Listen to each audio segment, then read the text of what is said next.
Okay, still working with dihybrid crosses here, and now we're talking about traits in hunting dogs. They say some dogs bark when they're chasing prey, and that trait is dominant. Big B is for barking, and some are silent.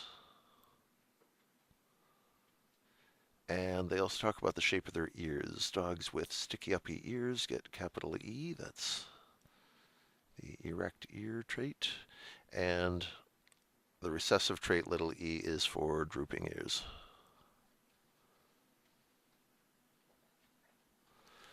Okay, and we cross two dogs. They say we get a dog who is heterozygous for both traits. Big B, big E, little e. And we cross them with a droopy-eared silent. Silent is little b, and drooping is little e. What is the probability that one of their offspring, I'm not even going to look at that yet. We need to do a Punnett chart before we can even start to answer the question. So, here are the parents. What gametes do they make?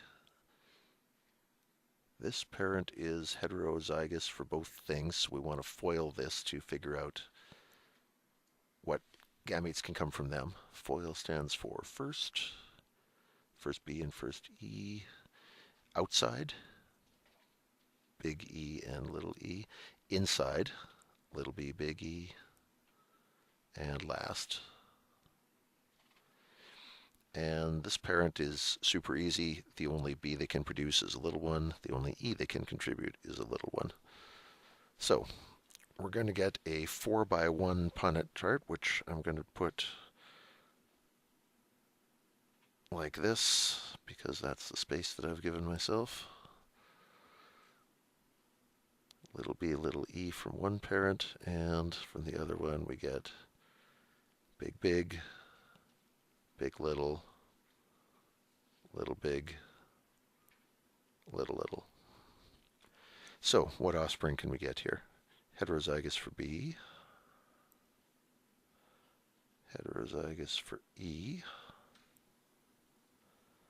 heterozygous for B, two little e's. We can get two little b's, big E, little e, or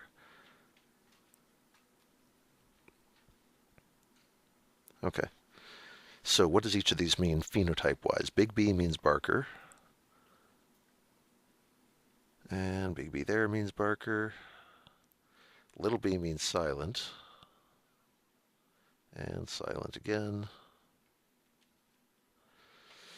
And then big E means erect ears. Little e means droopy ears. Big E back to erect ears, and back to droopy ears. Good. Now, they're asking about what is the probability that one of their offspring will be dominant for both traits, so erect ears and barking. Erect and barking we get there. And that's it. So the probability of that is 1 out of 4. If they want the fraction form, then that's it. We're done. If they want decimals, you do 1 divided by 4 gives you 0.25. That's your decimal probability. And if you take that and multiply it by 100, you will get 25, meaning that your percent probability is 25%.